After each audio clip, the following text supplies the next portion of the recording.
Indonesia is built on 17,000 islands, 17,000 places where evolution had the time, the heat, and the isolation to get creative.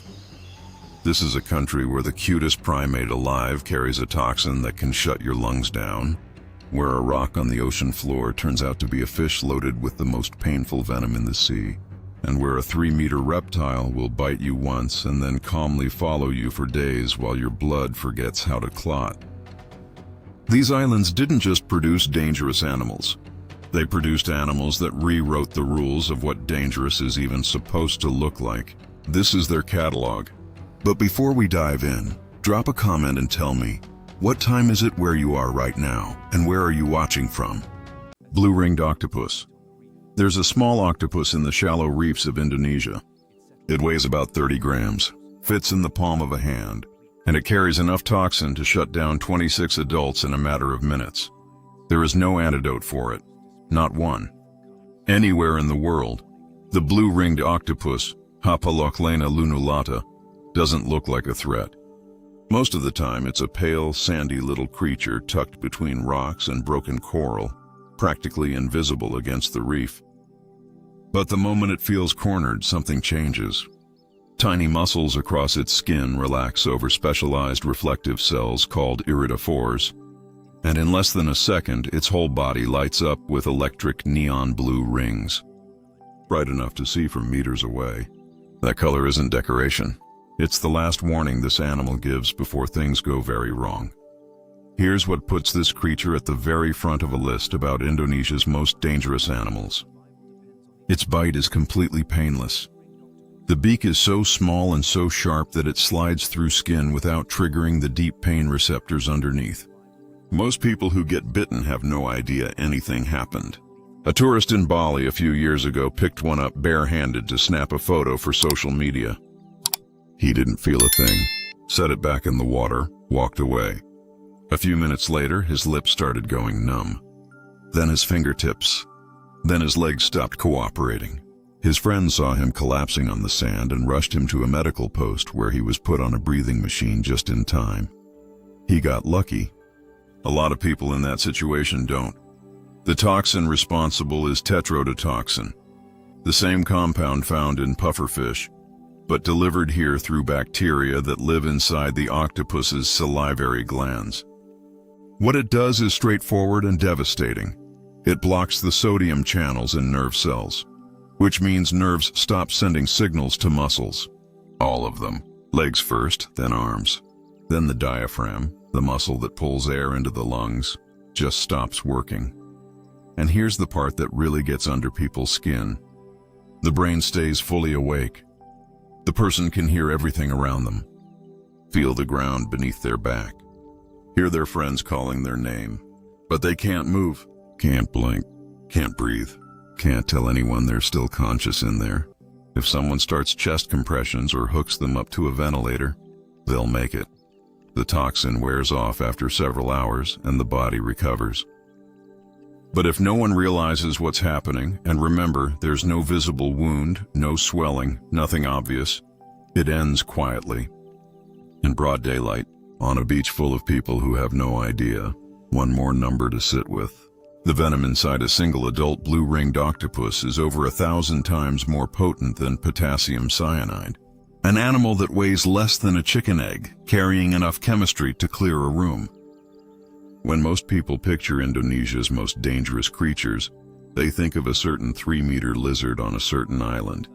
And that one absolutely belongs on this list. We'll get to it. But the catalog starts here, with something small enough to hold in one hand and quiet enough that you wouldn't know it got you until your legs give out. Stonefish. Stay in those same shallow Indonesian waters. The warm reefs, the rocky tidal flats, the sandy patches near fishing villages where people walk barefoot at low tide. There's something else sitting here, and it's been here the whole time. The stonefish doesn't chase anything, doesn't ambush from a distance, doesn't really move at all. It sits on the bottom, for days, sometimes weeks, in the exact same spot, covered in algae, crusted with sand and debris, lumpy, warty, and completely shapeless. It looks less like a fish and more like a piece of dead coral that nobody would bother looking at twice. That's exactly the point. Cynensea verrucosa is the most venomous fish on Earth. Along its back, it carries 13 short, thick spines, each one connected to a venom gland at its base. These spines aren't for hunting, they're a pressure-activated defense system. The moment something with weight pushes down on one of them, a bare foot, a knee, a hand reaching for a shell, the spine drives through the skin, the gland compresses, and a massive dose of verrucotoxin floods the tissue. What happens next has been clinically described as the most intense pain any marine creature can inflict on a human being. In Sulawesi, a subsistence fisherman stepped on a large stonefish with his bare heel while wading through a reef during low tide. The pain hit so fast and so hard that he went into shock right there in the water. Other fishermen had to physically drag him back to shore. Later, at a local medical post, he told the staff something that's become part of the folklore around this animal. He said he would have rather lost the entire leg than go through what that toxin put him through. And the pain isn't a flash that fades. It can grind on for days. The venom works on several fronts at once. It shreds the cells around the puncture. That's the immediate searing agony that drops people where they stand. It triggers brutal muscle spasms across the affected limb, and if enough venom enters the system, it starts leaning on the cardiovascular system, forcing dangerous drops in blood pressure and, in severe cases, putting the heart under real stress. The foot or hand balloons up, turns a deep purple, and loses circulation. The stonefish didn't move through any of it. It didn't lunge. It didn't strike. It was just sitting there doing what it always does, being a rock. That's what makes it such a particular kind of dangerous. The most painful venom in the ocean belongs to an animal with zero interest in using it. Every single encounter between a stonefish and a person is an accident. Nobody gets stung because the fish was aggressive. They get stung because they didn't see it. There's a field remedy that actually helps. If someone takes a spine to the foot, the affected limb needs to go into the hottest water the person can tolerate, around 45 degrees Celsius. The heat breaks down the protein structure of the toxin and pulls the pain back to something a person can survive while waiting for real medical help. It's not a cure, but in a remote fishing village hours from a hospital, it's the difference between holding on and not making it. And here's one more detail that tends to stay with people. The stonefish can survive out of the water for up to 24 hours. It just sits on exposed rock during low tide, perfectly still, looking exactly like every other stone on the beach, waiting for the ocean to come back. Which means the danger isn't just under the waves. It's sitting on dry land too, right next to the tide line, in plain sight, looking like nothing. Olorus. There's a video that's been floating around the internet for years. A small, round-eyed primate with soft brown fur, slowly raising both arms above its head while someone tickles its belly. Big glossy eyes. Tiny fingers. It looks like the most harmless creature that ever lived. That animal is a Javan slow loris, and that clip is one of the most misunderstood pieces of footage on the internet. The loris isn't enjoying any of it. It's in pure distress. When a slow loris, Nycticebus javanicus, lifts its arms above its head, it's not stretching and it's not playing. It's reaching for a gland located on the inside of its upper arm near the armpit. That gland secretes a thick, oily substance rich in a specific protein. The loris licks it, mixes it with its own saliva, and loads its mouth with a compound that becomes genuinely toxic on contact. Its lower front teeth are shaped like a fine-toothed comb, thin, sharp, angled forward, and they function like miniature needles, raking into skin and pushing that toxic saliva deep into the tissue. This is the only venomous primate on Earth. Not one of, the only one. And it lives right here, in the forest canopy of Java, Indonesia. Now that might sound like a weird biological footnote. A small, cute animal with a quirky defense mechanism that rarely matters in practice. But the reality is a lot more serious than the internet makes it seem. In humans, the loris's bite sets off something the body handles very poorly. The protein cocktail in its saliva works like a concentrated allergen payload. In sensitive individuals, And there's no test to know in advance if that's you. A single bite to the finger can trigger full-blown anaphylactic shock. Throat swelling shut, pressure crashing, airways closing down. There are medical records out of Jakarta of people who bought slow lorises as pets, figured they were safe, and ended up in the ICU within 10 minutes of getting nipped. 10 minutes from a primate that looks like it should be on a greeting card. And that leads to the part of this animal story that's harder to talk about, and it has nothing to do with what the loris does. The slow loris is one of the most illegally trafficked animals in Southeast Asia. Those enormous eyes and slow, deliberate movements make it look like a living stuffed toy. And the underground pet trade across Indonesia has turned it into a product. But buyers don't want to deal with a venomous bite. So the sellers remove the teeth before the sale, with pliers, no sedation, no pain management. A large number of them don't survive the procedure. The ones that do spend their remaining years unable to eat properly, unable to groom, unable to defend themselves, stripped of the one tool evolution spent millions of years building for them. That viral video of the ticklish loris, the animal in it almost certainly had its teeth removed. The arms raised above its head weren't a sign of happiness. They were a last-ditch attempt to reach its venom gland and prepare to fight off what it believed was a predator. The internet saw something cute. The loris was gearing up for a fight it had already been disarmed for. In the wild, where the slow loris still belongs, it has another trick almost nobody knows about. When a snake or a raptor closes in, it doesn't run. It can't, really. It moves at a pace that makes actual sloths look athletic. Instead, it tucks its head down between its arms, raises its venomous limbs over its body, and sways slowly from side to side. The silhouette, from a predator's perspective, looks a lot like a small cobra rearing up in a defensive stance, a primate impersonating a snake. It shouldn't work on paper, but it works in the field, and that's all evolution cares about. One last detail. The slow loris can hang from a single branch without moving for hours, not minutes. Hours. Its hands and feet contain a specialized network of blood vessels called a rete mirabile, Latin for wonderful net, which constantly recycles oxygenated blood to its grip muscles, preventing the kind of cramping that would force any other primate to let go. So it just hangs there, motionless, in the dark canopy of a Javanese forest, in the middle of the night, looking like nothing more than a small lump of fur on a branch. 3 animals into this list, and none of them have claws or fangs or bulk. They don't need to. The octopus works through the absence of pain. The stonefish works through the absence of shape. And the loris works through the absence of fear, because nobody's afraid of something that looks like that. Indonesia's snakes take a very different approach.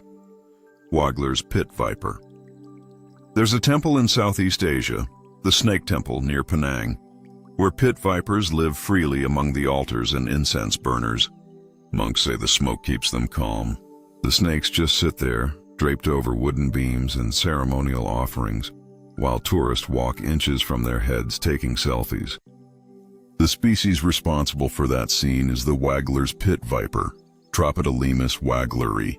And while the temple is in Malaysia, the snake itself ranges all the way across the forests, mangroves and rubber plantations of Indonesia, where the encounters don't come with calming incense and Buddhist monks standing by. The thing about this snake is patience. Absolute, committed, predatory patience. A Wagler's viper can sit on the same branch for days without moving. Not hours, days. It positions itself on a low-hanging limb in perfect stillness, its geometric pattern of scales blending with bark and dappled shadow, and it waits for a bird to land too close, a lizard to cross the wrong branch, a rodent to wander underneath. And when something finally does, the strike happens in under 50 milliseconds. To put that number in perspective, a human blink takes about 300 milliseconds. If you closed your eyes the instant this snake started to move, by the time you opened them, it would have already bitten its target and returned to its original resting position. The entire attack, launch, puncture, venom delivery, retraction, fits inside a window of time your brain can't even register as an event. The venom is a mix of hemotoxins and cytotoxins, which means it attacks on two fronts simultaneously. The hemotoxic component breaks down the walls of blood vessels near the bite, causing internal bleeding under the skin. The cytotoxic component dissolves the cells in the surrounding tissue. The area around the puncture starts swelling within minutes, darkens, and the tissue begins breaking down from the inside. In the deep plantations of Indonesia, rubber tappers and agricultural workers occasionally brush past the wrong branch and take a strike directly to the face or neck, areas where the tissue destruction spreads fast and the damage can be severe before help arrives. Here's something most people don't know about this species. The males and females look nothing alike. The males stay small and bright green their entire lives. The females, as they mature, grow significantly larger, darken to a near black base color with vivid yellow crossbands, and develop massive triangular heads shaped like spear tips. Side by side, they look like two completely different species. There's a widespread belief that green snakes are always juveniles or somehow less dangerous. With the Wegler's viper, that green one is the adult male, and the big, dark-patterned one with the wide, flat head is the female who's been building up venom reserves for years. And then there's the part that deserves its own moment because of how genuinely strange it is. A specific peptide found in this snake's venom, called waglerin, was isolated by researchers and eventually picked up by the cosmetics industry. It now shows up as a key ingredient in high-end anti-aging creams.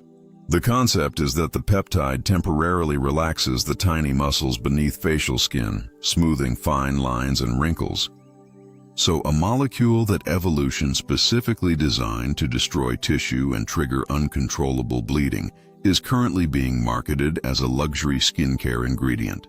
Somewhere in a laboratory, someone looked at what a pit viper's venom does to flesh and thought, that would look fantastic on a forehead.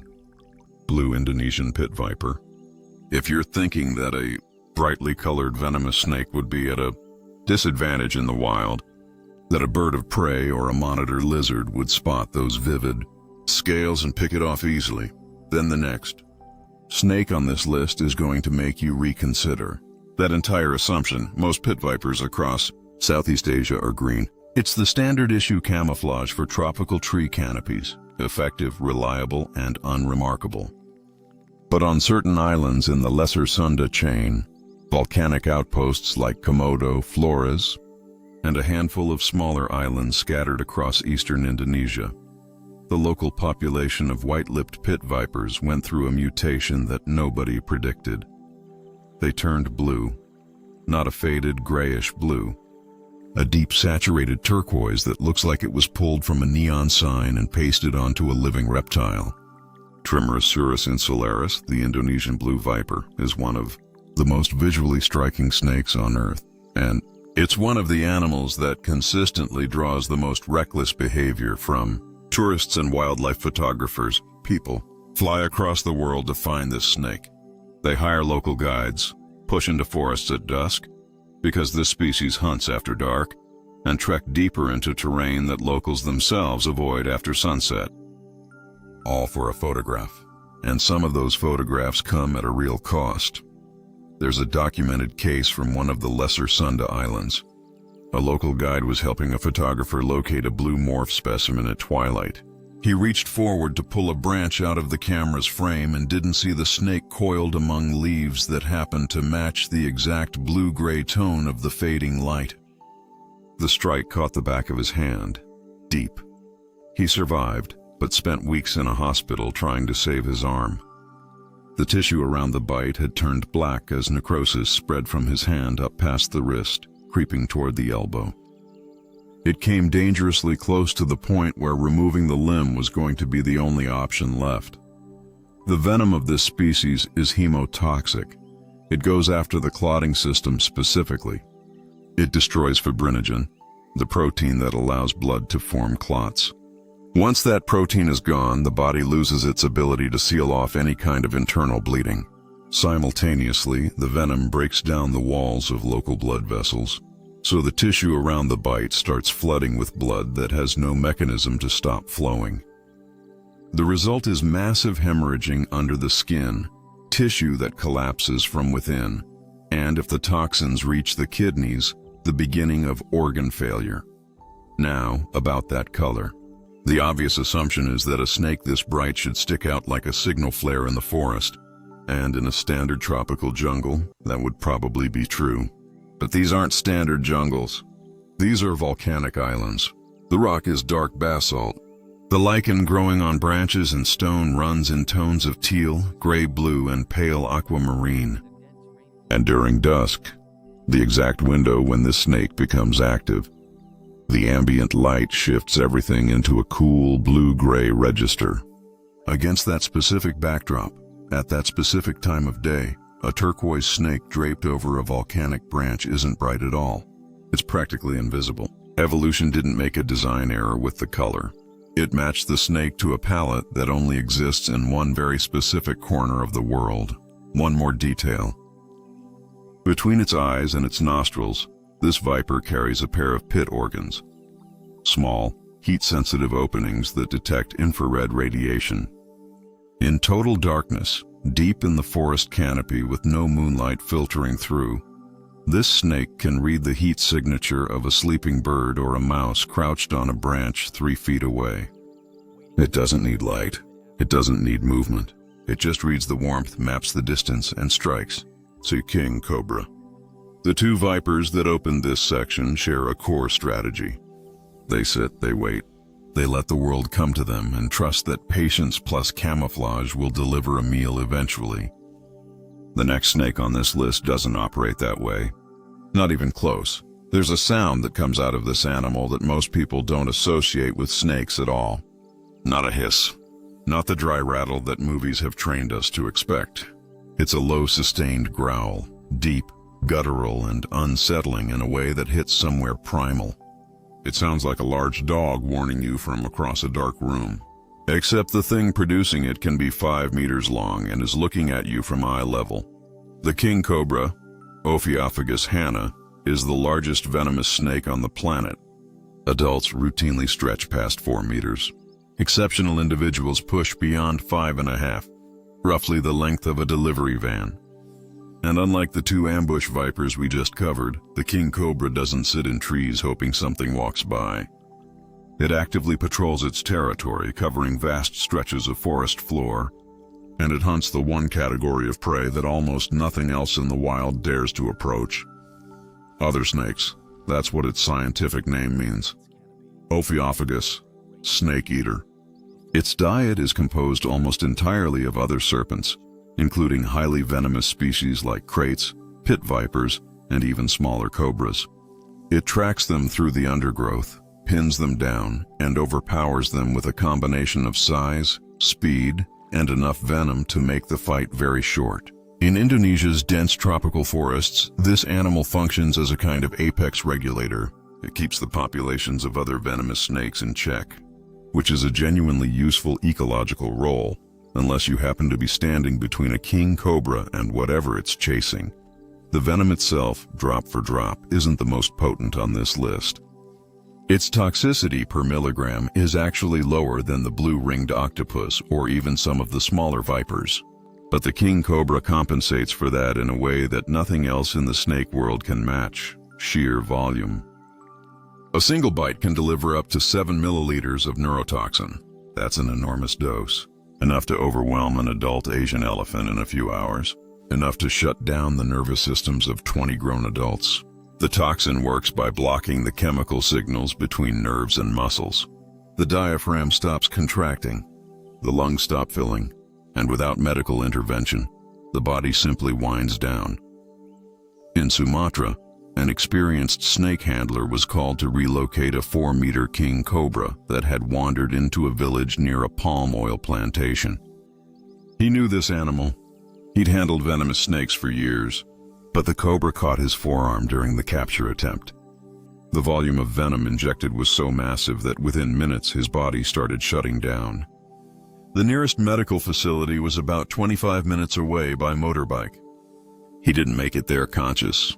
His respiratory system collapsed before anyone could intervene. 25 minutes. That's how fast 7 milliliters of neurotoxin can disassemble a human nervous system. But venom isn't even the strangest thing about the king cobra. This snake does something that no other serpent on Earth does. It builds a nest. The king cobra is the only snake species in the world that actively constructs a nest for its eggs. The female gathers dead leaves, twigs, and forest debris using coils of her body, shapes it into a mound, deposits her clutch inside, and then positions herself on top. She stays there for the entire incubation period. No eating, no leaving. And during that stretch, her temperament shifts from cautious and evasive to something else entirely. A nesting king cobra is one of the very few animals on the planet that will charge a full-grown human without any provocation whatsoever. Not a bluff, not a warning display. A committed forward charge with the full intent to make contact, and that growl. Most snakes produce their warning sounds by pushing air through a narrow glottis. The result is a classic hiss. The king cobra has something extra, a pair of small tracheal pouches tucked along the windpipe that act as low-frequency resonating chambers. When air passes through them, they amplify the vibration into something deeper and heavier than any hiss. Something that sits in the chest when you hear it. A sound that, in the darkness of a Sumatran forest at 3 in the morning, makes every other noise in the canopy go quiet. 3 snakes. 3 completely different approaches to the same problem. The waggler's viper waits with surgical patience and trusts that 50 milliseconds is all it needs. The blue pit viper hides behind a color that looks like an evolutionary mistake until you see the landscape it was built for. And the king cobra doesn't bother with patience or camouflage at all. It walks through the forest floor like it owns the territory. Because in every functional sense it does. But not everything dangerous in Indonesia slithers. Some of it crawls on dozens of legs. Some of it flies in swarms. And some of it spreads invisible threats without even making contact. Giant Asian centipede. Every animal we've covered so far has a strategy. The octopus hides. The stonefish waits. The snakes either ambush from branches or patrol the forest floor. The giant Asian centipede, Scolopendra subspinipes, doesn't really have a strategy. It has a temperament, and that temperament is pure, unfiltered aggression. This is an arthropod that can stretch past 20 centimeters, roughly the length of a large banana, with a flat, armored body, dozens of coordinated legs, and a pair of modified front limbs called forcipules that curve forward like industrial pliers beneath its head. Those forcipules aren't legs anymore. They're venom delivery tools, sharp, powerful enough to puncture skin on contact, and connected to glands that produce a cocktail of toxins containing compounds eerily similar to what you'd find in certain snake venoms. Most animals, when disturbed, have a flight response. They bolt, they hide, they assess the situation and decide whether the threat is worth engaging. The Scolopendra doesn't do any of that. Disturb one of these, flip the wrong rock, move the wrong log, and it curls its body, pivots toward whatever touched it, and charges. Not away, toward. It will climb onto a hand, a boot, a leg, and start driving those forcipules into flesh with a kind of mechanical intensity that feels personal even, though it obviously isn't. And this matters in Indonesia specifically because of where these centipedes end up. They're not deep forest, hermits that stay miles from civilization. They live under leaf litter, inside rotting logs, beneath stones in the jungle. But they also live inside houses, especially rural houses across Java and Sumatra, especially during the rainy season, when flooding pushes them out of their ground burrows and into human spaces looking for dry shelter. They show up in bathrooms, beneath mattresses, inside shoes left by the door overnight. There are accounts from communities across the Indonesian archipelago of people waking up at 2 in the morning with a searing pain shooting through their arm or leg, finding a 20-centimeter centipede coiled on the bedsheets next to them. The sting itself, and technically it's a sting, not a bite, since the forcipules are modified legs, delivers a jolt of pain that people consistently describe as one of the worst sensations they've experienced. Not a sharp prick that fades, something closer to a deep, throbbing, feverish ache that radiates outward from the puncture and doesn't ease up for hours. The area swells, goes hot to the touch, turns rigid. In individuals who react badly, the venom's effect on potassium channels in the cardiovascular system has been documented to cause heart rhythm irregularities, arrhythmias serious enough to warrant cardiac monitoring. A bug that weighs less than a small battery, putting someone in a medical facility with electrodes on their chest. There's a widespread myth that all of a centipede's legs are venomous, that if one crawls across your skin, every step leaves a chemical burn. That's not accurate. Only the two front forcipules inject venom, but the rear legs are a separate problem. They're curved, sharp, and strong enough to break skin. If a large centipede wraps itself around a forearm, which they absolutely do when they feel trapped, those back claws dig in and leave deep scratches that look like someone dragged a row of needles across the skin in parallel lines. And then there's the detail that doesn't fit anything else about this animal. The mother centipede of this species shows a level of parental dedication that's genuinely surprising for an arthropod. After laying her eggs, she curls her entire body around the clutch and stays there for weeks. She doesn't eat. She doesn't hunt. She spends that entire stretch grooming each egg with her mouth parts, meticulously cleaning off the microscopic fungi that would otherwise colonize and destroy the clutch before it ever hatches. She stays until the babies are large enough to hunt on their own, and only then does she leave. 20 centimeters of concentrated hostility, chemical weaponry, and a temperament that defaults to violence. And it's also one of the more attentive mothers in the entire invertebrate world. Box jellyfish. The ocean around Indonesia has already given us the blue-ringed octopus and the stonefish. Both of them are small. Both are nearly impossible to spot, but there's something else moving through these same coastal waters, especially during monsoon season, that takes the concept of invisible to its absolute limit. The box jellyfish is 95% water. Its bell, the main body, is roughly the size and transparency of a clear glass bowl. Its tentacles, which can trail up to 3 meters behind it, are thinner than fishing line. In the warm, shallow seas where it appears, estuaries, tidal bays, the coastlines of islands scattered across the Indonesian archipelago, it is, for all practical purposes, not there. You can be staring directly at the water where one is drifting and see nothing but ocean. It can stop a human heart in under 5 minutes. The species most associated with this level of danger in the Indo-Pacific is primarily Chironex fleckeri and its regional relatieve chiropsoidus buitendijkie. And right here, the first thing to understand is that this is not the kind of jellyfish most people have in their heads. The typical image, a slow, pulsing bell drifting wherever the current pushes it, doesn't apply. The box jellyfish swims, actively, with direction and purpose. It can propel itself through the water at up to 2 meters per second, fast enough to keep pace with a casual swimmer, and it steers using something that no other jellyfish on Earth possesses: 24 eyes, not light-sensitive patches, not simple photoreceptors, actual structured eyes, grouped in clusters of 6 on 4 sensory organs called rhopalia, suspended from the inner rim of the bell. Some of these eyes have lenses, corneas, and retinas. They detect light, shadow, obstacles, and possibly color.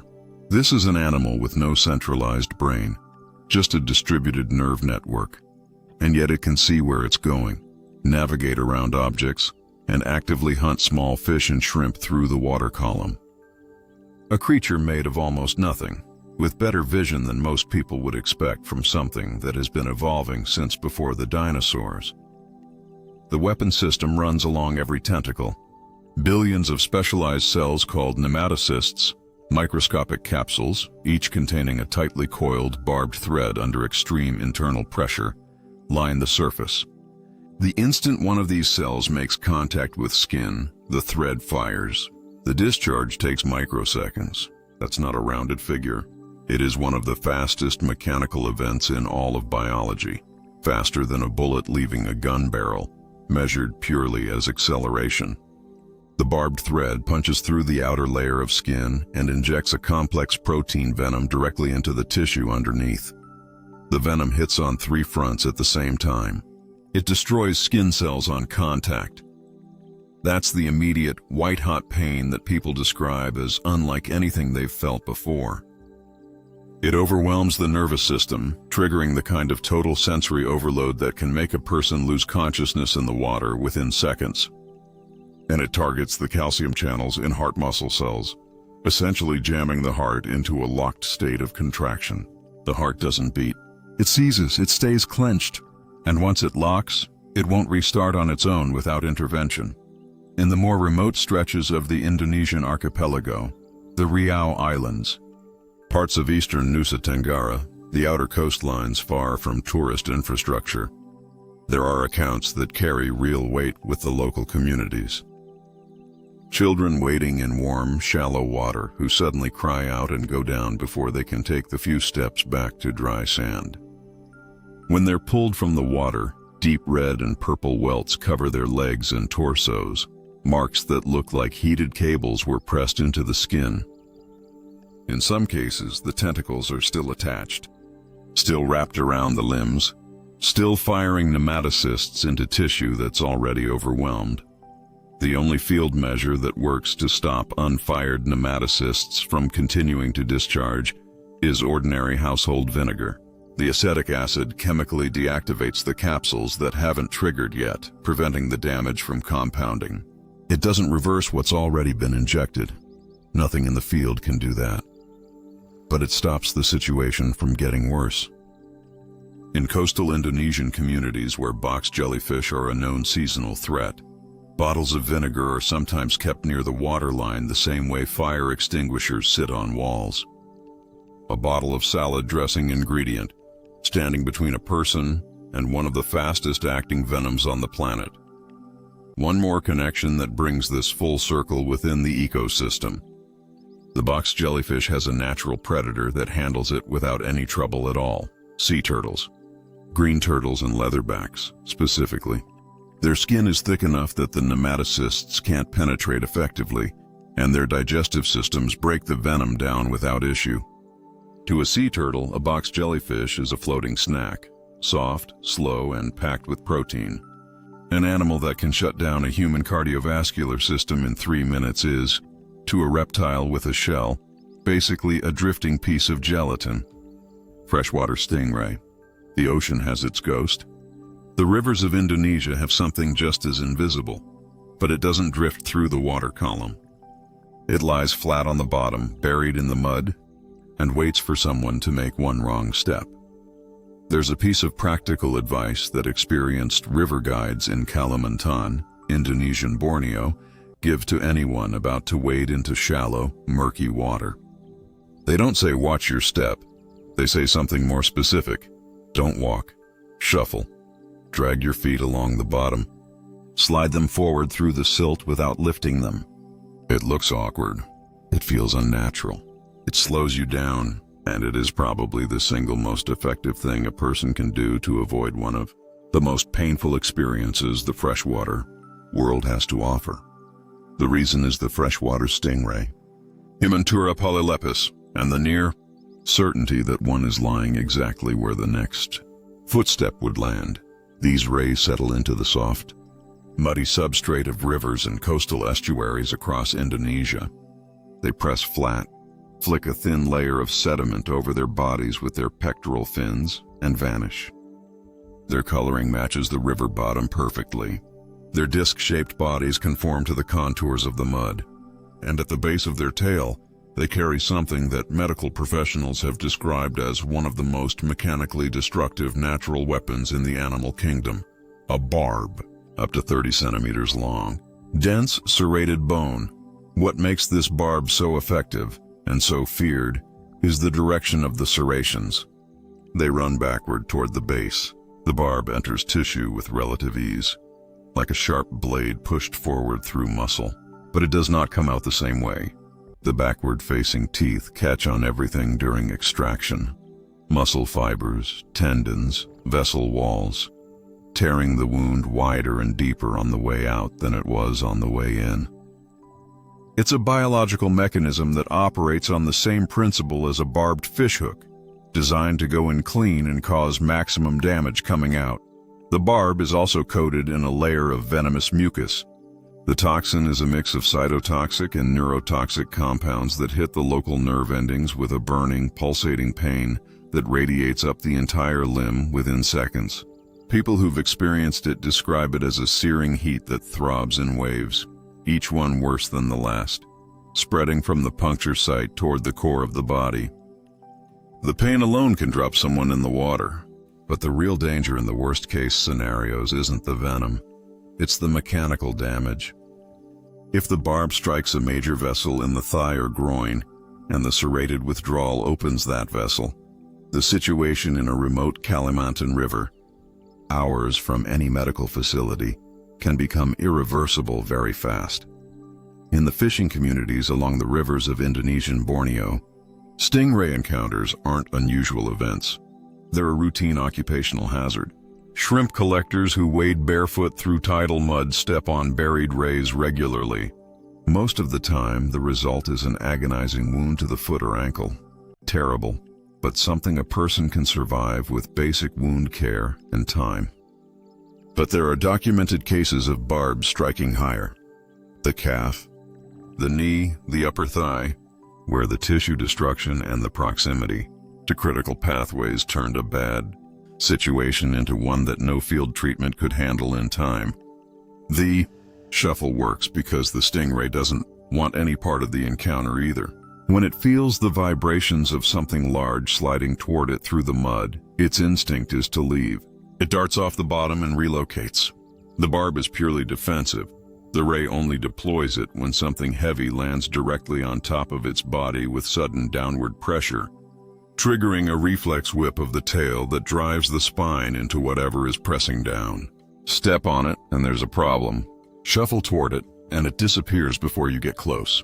99% of all stingray injuries in Indonesia are pure accidents. The animal was hiding, the person didn't see it. Both of them would have preferred to avoid the whole thing. One more detail that tends to surprise people.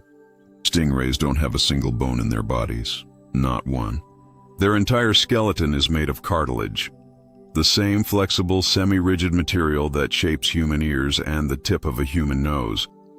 That's what allows them to flatten themselves so perfectly against the river bottom, to flex their bodies into the exact contours of the mud, and to disappear so thoroughly that even fishermen who've worked the same stretch of river for 30 years still step on them. Goonch catfish. The stingray is a danger that lives in the shallows, ankle-deep water, tidal mud, the edges where people wade on foot. But Indonesia's rivers don't stay shallow. Some of them cut deep into volcanic bedrock, carving channels where the current runs hard, the water turns opaque with sediment, and the bottom drops away into pools that no one can see into. Something lives down there. And local communities along those rivers have known about it for a long time. In the deep, fast-moving rivers of Kalimantan and parts of Sumatra, there are stories that go back generations. People who entered the river and didn't come back out. Swimmers who went under in areas of strong current and were never recovered. For decades, the standard explanation was always the same: crocodiles or the current itself. But then fishermen started hauling up something that didn't fit either of those explanations. Bagarius urelli, the goonch catfish, is a freshwater predator that can grow past 2 meters in length and exceed 100 kilograms. It doesn't look like the catfish most people picture, the slow, whiskered bottom feeder nosing through muck. The goonch is built like a river tank, broad, muscular, and covered in rough, stone-textured skin that blends perfectly with the boulders it rests against. Its head is flattened like a shovel blade, and its mouth, wide, downturned, and engineered for grip, is lined with rows of teeth that curve sharply backward. Those backward curving teeth are the center of everything this animal does. When the goonch clamps onto something, a fish, a limb, anything that enters its strike range, the teeth lock in. They aren't built for chewing or tearing, they're built for holding. The harder the target pulls away, the deeper the teeth seat themselves. Once the goonch has its grip, letting go is not something the design allows for. The method relies on the river doing half the work. The goonch positions itself in the most turbulent zones, behind large boulders, at the base of rapids, in the churning pockets where visibility drops to zero and the roar of moving water masks everything else. It uses its thick, powerful pectoral fins to anchor itself against the rocks, holding dead still in currents that would sweep most other fish downstream instantly. And when something passes through its zone, an animal fording the river, a person wading across, a leg dangling from a bank, it surges upward, locks on, and uses its own mass combined with the force of the current to drag whatever it's holding into the deeper water downstream. 100 kilograms of raw muscle, pulling downward, in water where there's no visibility and no footing, against a current that's already working against whoever's in it. There's no leverage available in that situation.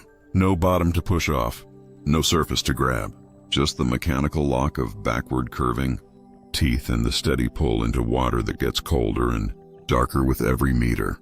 Fishermen along certain stretches of the Kalimantan River system have caught large goonch specimens and, on opening them, discovered contents that didn't belong to any fish or river animal. Objects and material that raised serious questions about what this fish had been feeding on.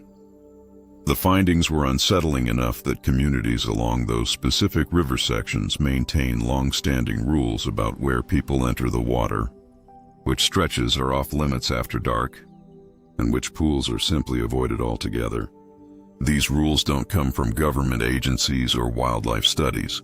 They come from generations of people living alongside, something in the water that they've learned to respect through hard experience. And the goonch isn't even the only large-scale threat operating in Indonesia's waterways. Something else shares these river systems and the surrounding forests, something considerably longer, with a completely different strategy for handling prey that outweighs it. But that's coming later. What keeps the goonch so effective as an ambush predator is a body that's been precision engineered by evolution for life in extreme current. The head is ultra-flattened to slice through water resistance. The skin is covered in small, textured dermal ridges, tiny bumps that reduce drag the same way dimples on a golf ball cut through air resistance. These adaptations let it hold position in flows that would exhaust a human swimmer in seconds, using almost no energy at all. It just sits there, flush against the rock, indistinguishable from the riverbed, burning no calories, waiting for the current to bring something within range. Indonesia's rivers run through some of the most remote, least mapped terrain on the planet. Miles of unbroken canopy, no roads. Water so dark with sediment and tannins that a hand disappears at arm's length below the surface. And somewhere in that murk, flat against a boulder in a current that swallows all other sound, something the weight of a full-grown adult is holding perfectly still. Saltwater crocodile. 3,700 pounds per square inch. That's the bite force measured in a full-grown saltwater crocodile.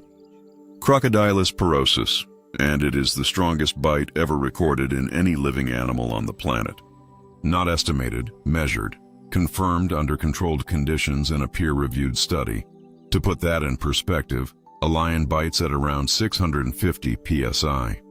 A grizzly bear, roughly 1/200.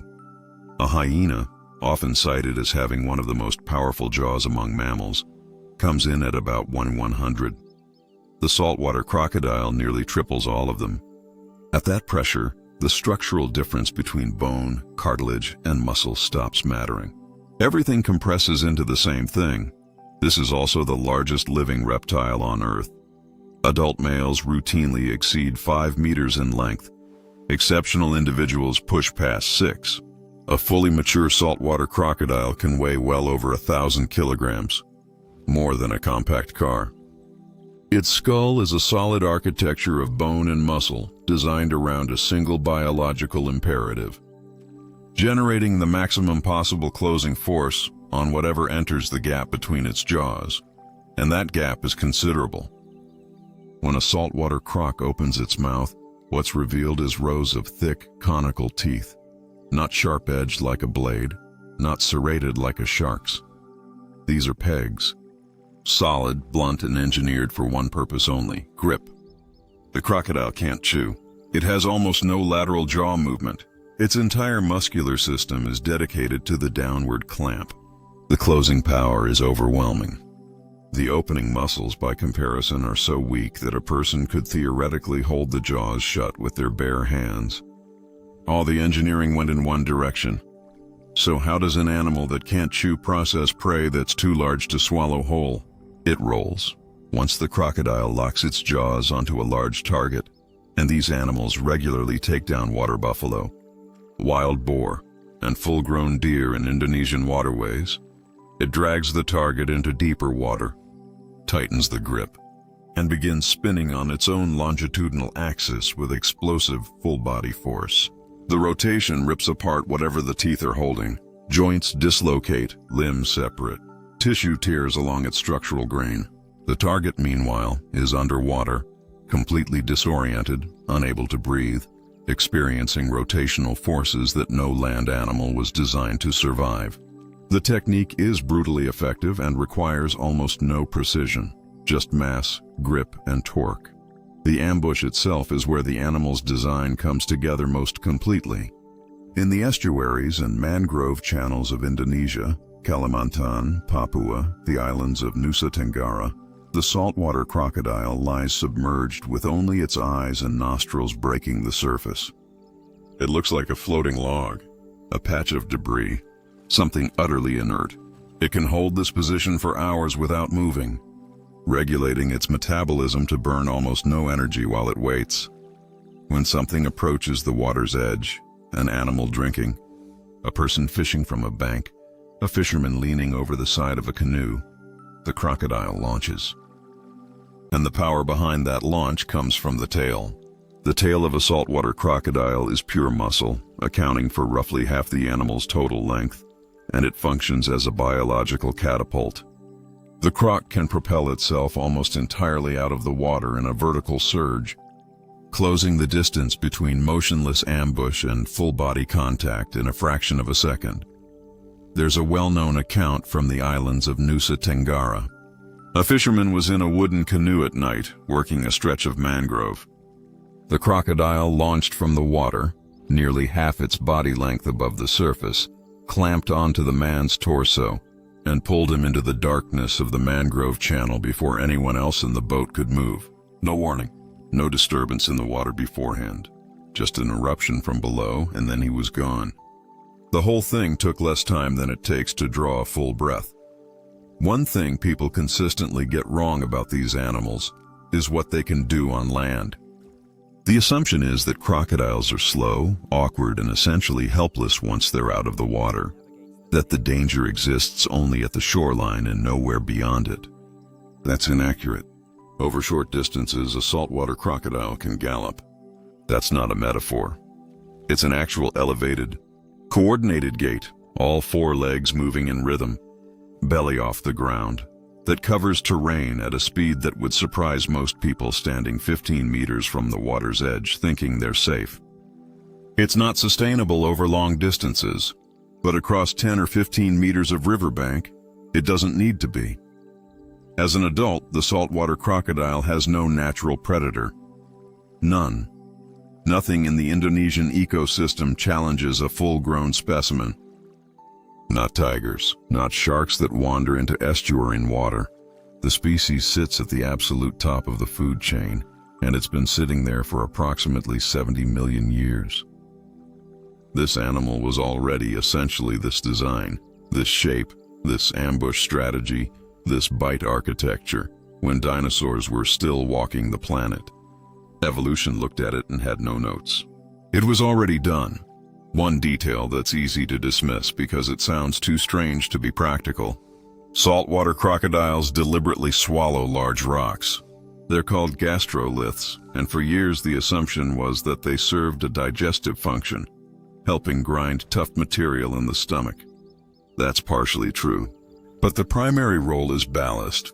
The stones sit in the stomach cavity and lower the animal's center of buoyancy, helping it float at exactly the right depth. Eyes and nostrils at the waterline, everything else invisible below. A saltwater crocodile doesn't just lurk beneath the surface. It engineers its own position in the water column, using swallowed rocks as ballast tanks, the same way a submarine adjusts its depth. A 70-million-year-old design running on the same principle that modern naval engineering figured out a few centuries ago. Komodo dragon. The crocodile is built around immediacy. The launch, the grip, the roll. Everything happens in seconds, and when it's done, it's done. The animal that lives on the next set of islands, just a few hundred kilometers to the east, takes the opposite approach entirely. And it begins with a bite that the scientific world misunderstood for the better part of a century. For decades, the consensus on how the Komodo dragon hunts was anchored to a single theory: bacteria. The explanation was straightforward.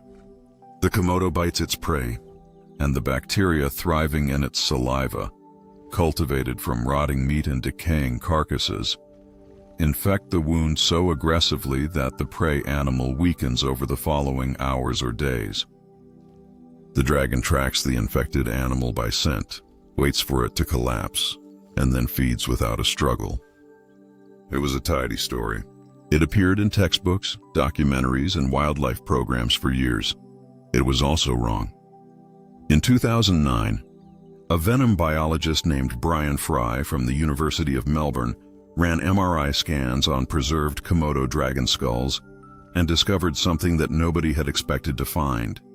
The Komodo dragon has venom glands, real, functional, complex venom glands, located in the lower jaw, with ducts that deliver their contents through channels running between the teeth. When Fry's team analyzed the secretion, the results were definitive: anticoagulant compounds that prevent blood from forming clots, toxins that force rapid sustained drops in blood pressure, agents that amplify pain and accelerate the onset of shock. The bacteria theory collapsed almost overnight. The Komodo dragon, Varanus komodoensis, isn't relying on infection. It's running a precision chemical attack, engineered over millions of years. This is the largest lizard on Earth. Adults routinely reach 3 meters in length and can weigh up to 90 kilograms. Roughly the mass of a young grizzly bear, compressed into a low, muscular, heavily armored frame. The skin is reinforced with tiny embedded bones called osteoderms, creating a layer of natural chainmail across the body. It lives exclusively on a handful of islands in eastern Indonesia, Komodo, Rinca, Flores, and Gili Motang, and on each of those islands, it occupies the top of the food chain without competition. The teeth are the delivery system. Curved, laterally compressed, and lined with fine serrations along both edges, a profile that's structurally identical to the teeth of a great white shark. These aren't built for clamping or crushing the way a crocodile's are. They're designed to open deep, ragged lacerations that do two things simultaneously: maximize the surface area for venom entry and maximize the rate at which blood exits the body. Every bite is optimized for damage and delivery. The hunt usually begins with a single committed strike. The dragon approaches a large prey animal, a Timor deer, a water buffalo, sometimes a wild boar, and delivers a deep, ripping bite, typically targeting the legs or the lower flank. The serrated teeth tear through muscle and open wide, irregular wounds. Venom enters through the damaged tissue and starts working within minutes. Blood pressure falls, clotting mechanisms fail. The prey begins losing coordination, and then the dragon does something that feels, on a visceral level, more unsettling than the bite itself. It stops. It backs off, and it follows. The Komodo dragon tracks a weakened animal by scent, using its long forked tongue to sample chemical traces in the air, the same way a snake reads its environment. It doesn't need to run. It doesn't need to engage again. It just walks, steadily, patiently, at its own pace, while the venom methodically dismantles the prey's ability to function. The animal stumbles, slows, goes down, and by the time the dragon reaches it, the target is often still conscious, too weakened to stand or flee, watching a 3-meter lizard approach at a calm walking pace and begin feeding. Komodo dragons typically start with the softer areas of the abdomen, and they frequently begin before the animal has fully stopped moving. In 2007, on the island of Komodo, a young boy strayed behind a line of bushes near the edge of a settlement. A dragon was waiting in the undergrowth. It struck without warning, biting low and dragging the boy several meters before nearby villagers heard the commotion and drove the animal back. Despite the fast response, the damage from the serrated teeth combined with the anticoagulant venom flooding the tissue created a situation that no amount of field treatment could reverse. The wounds couldn't be stopped in time. It was one of several documented incidents that dismantled the popular image of the Komodo dragon as a sluggish, clumsy lizard that poses no real threat to anything paying attention. When motivated, a Komodo can sprint in short bursts at nearly 20 kilometers per hour. Its tail, thick, heavy, densely muscled, can deliver a sweeping lateral blow with enough force to knock a full-grown deer off its feet. And its foreclaws, often overshadowed by the reputation of the teeth and venom, are powerful enough to hold struggling prey in place while the jaws finish the job. But the single detail about the Komodo dragon that stops people cold doesn't involve venom, teeth, or speed. It involves family. Adult Komodo dragons will consume juveniles of their own species without hesitation.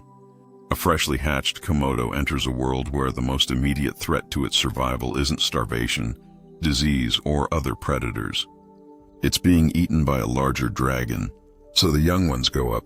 They spend the first several years of their lives in trees, living, hunting, and sleeping entirely in the canopy, because adult Komodos are too heavy to climb after them. The trees are the only safe zone, and for the brief, dangerous stretches when they have to come down to ground level. The juveniles have developed a behavior that sounds like it can't possibly be real. They cover themselves in feces, and in the intestinal contents of whatever carcass they can find. They deliberately coat their bodies in the most repulsive biological material available, so that adult dragons, who locate food primarily through scent, find them revolting enough to walk past. It's not a fluke behavior. It's a documented survival strategy. The babies of the largest lizard on Earth keep themselves alive by making sure their own species can't stomach the idea of eating them. A 3-meter, 90-kilogram predator with shark teeth, functional venom glands, and the patience to follow a wounded animal across an island for days. And the best defense its own children have against it is smelling so bad that even a creature that regularly eats week-old carrion loses its appetite. That's the Komodo dragon. Sumatran tiger. There are 6 surviving subspecies of tiger on Earth. The Sumatran tiger, Panthera tigris sumatrae, is the smallest of all of them. And by virtually every behavioral metric that researchers use to measure territorial aggression and willingness to engage threats, it is the most confrontational. This isn't a case of a smaller animal compensating with bluster.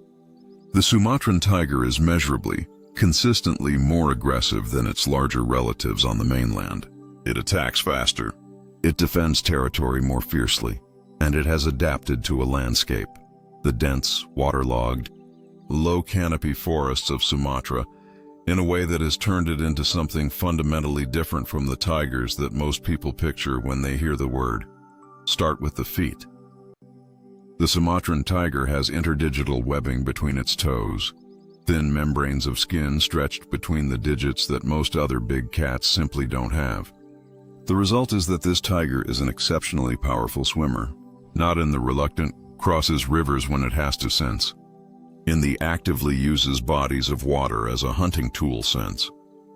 There are documented accounts of Sumatran tigers driving prey animals, deer, wild boar, smaller ungulates, into deep water on purpose, then swimming after them with a stamina and speed that hoofed animals can't match in that environment.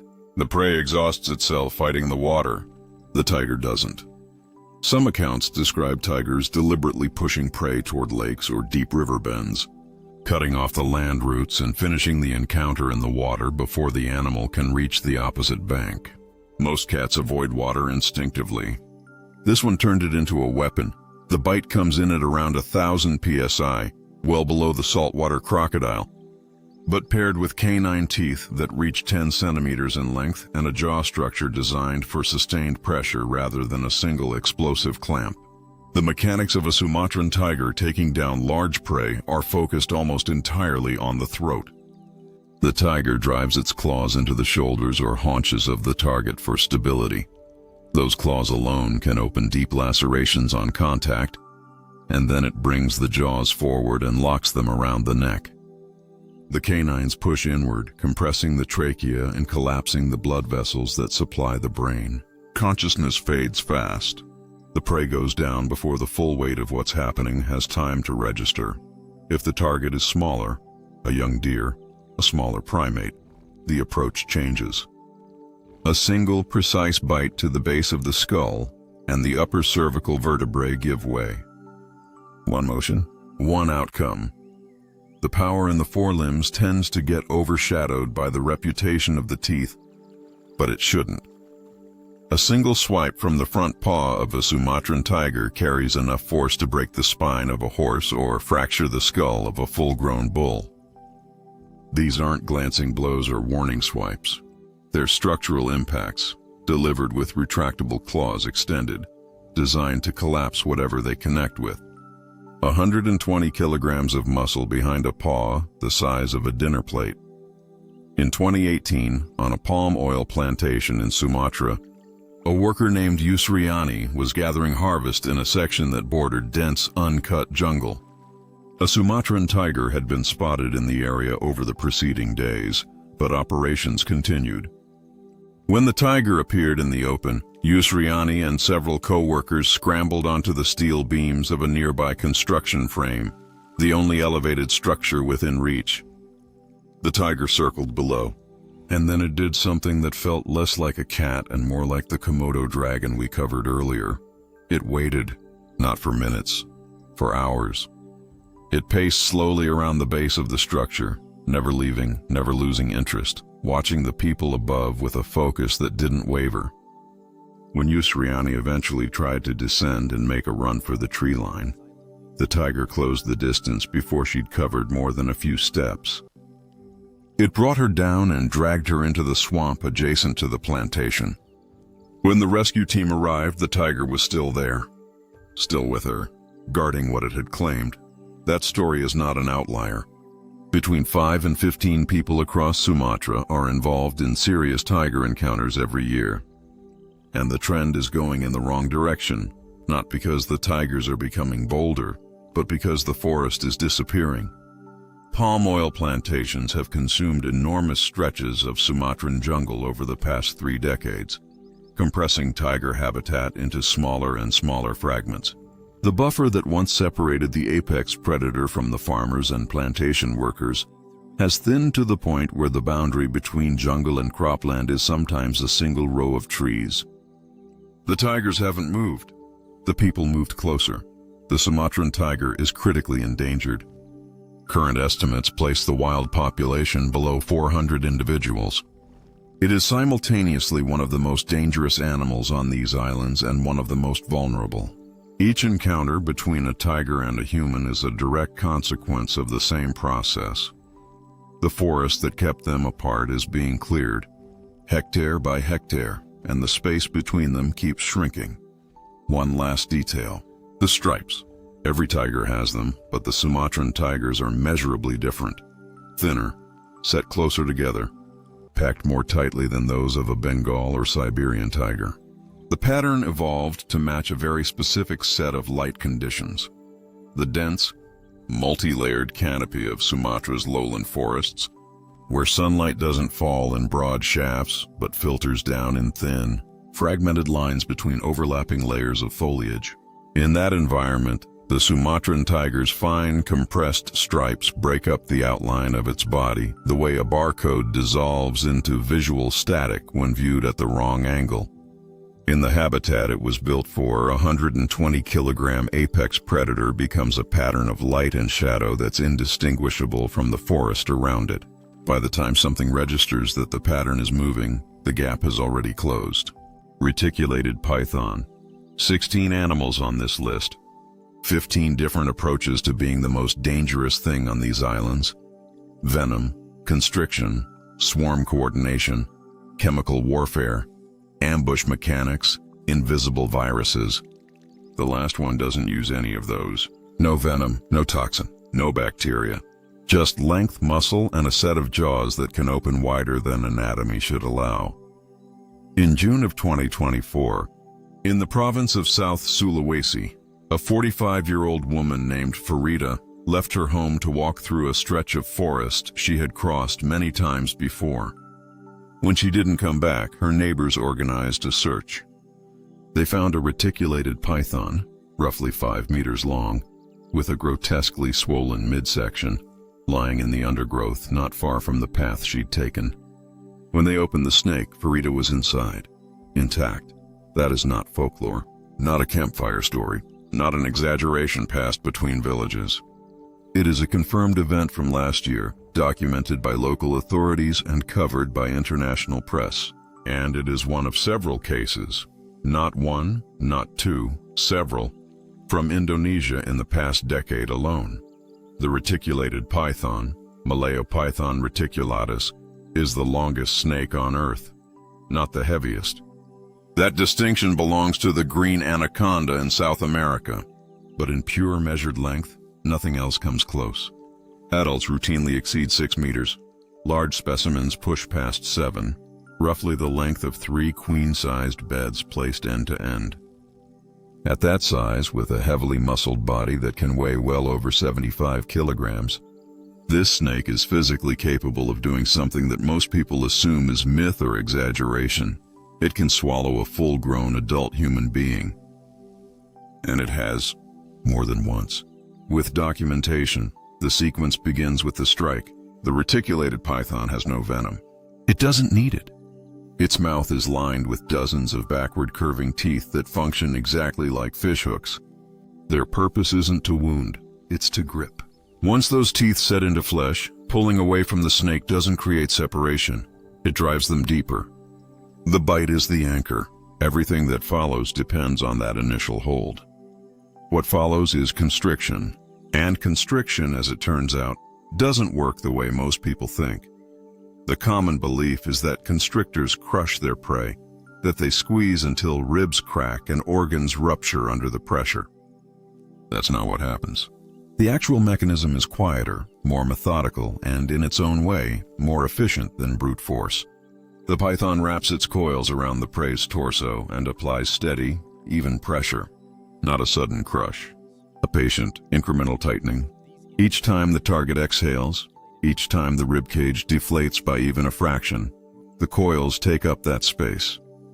The lungs can't expand to the same volume on the next breath. The available air gets smaller and smaller. But here's the part the research revealed that changed how scientists understand constriction. The primary cause of failure isn't suffocation. It's the circulatory system.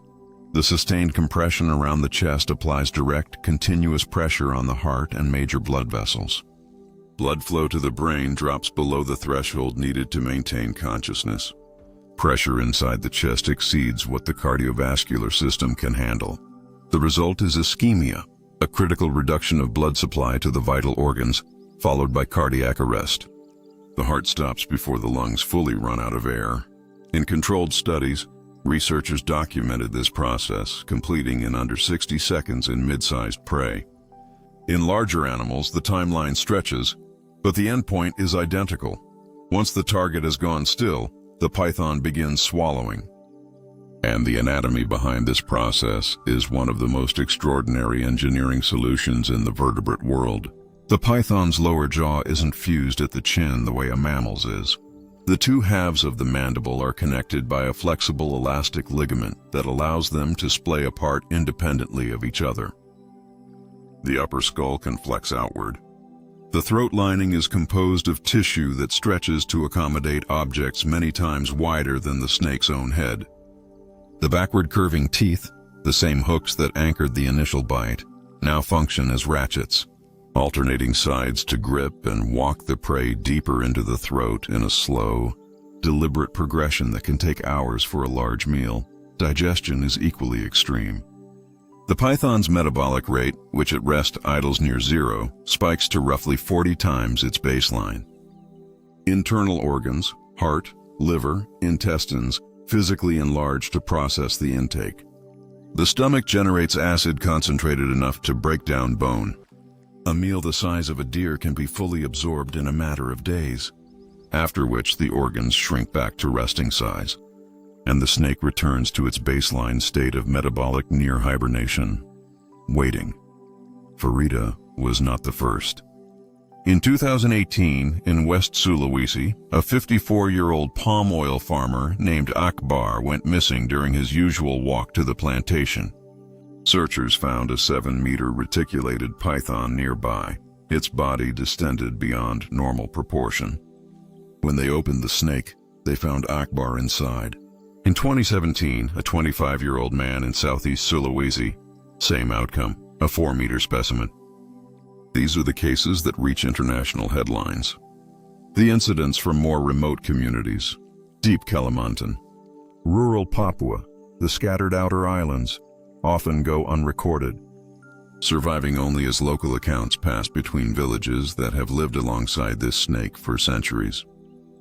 The reticulated python is, by a wide margin, the species most frequently documented consuming an adult human, and Indonesia is where the vast majority of these cases take place, because this is where the largest populations of the snake overlap most densely with human communities. Here's where the story takes a turn that most people don't see coming. The assumption, the reasonable, intuitive assumption, is that an animal like this lives deep in virgin jungle, remote wilderness, the kind of untouched forest that appears on nature documentaries and exists far from any city, any road, any structure built by human hands. That's where a 7-meter apex constrictor belongs, right? The reticulated python lives in the sewers of Jakarta. Jakarta, the capital of Indonesia, a metropolitan area of over 10 million people, one of the most densely populated urban centers on the planet.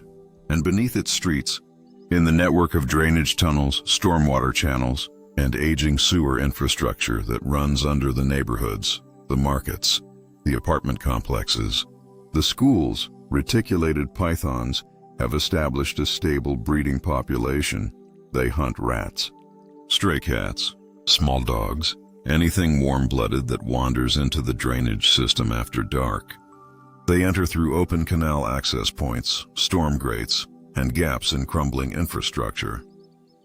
They've been found in underground parking garages, in flooded basements during rainy season, in the crawl spaces beneath residential houses. Full-grown specimens multiple meters long, living and reproducing underneath one of the biggest cities in Southeast Asia, between the snake's eyes and nostrils. Running along the upper and lower lips sits a row of heat-sensitive pits, labial pits, that detect infrared radiation with a precision that borders on absurd. These organs can register temperature differences as fine as 0.003 of a single degree Celsius. In complete darkness, in a sewer tunnel, in a flooded basement, in the undergrowth of a forest with no moon, this snake can construct a thermal map of its surroundings in real time. It doesn't need light, doesn't need movement, doesn't need sound. It reads the heat signature of anything warm within range, calculates the distance, and launches 16 animals, 17,000 islands, and the last one on this list is a 7-meter constrictor that can swallow a person whole. That has been doing so for as long as records exist, and that right now, tonight, is hunting underneath one of the largest cities in the world. Navigating by heat vision, growing in the dark, unseen by the 10 million people walking above it. They're down there right now,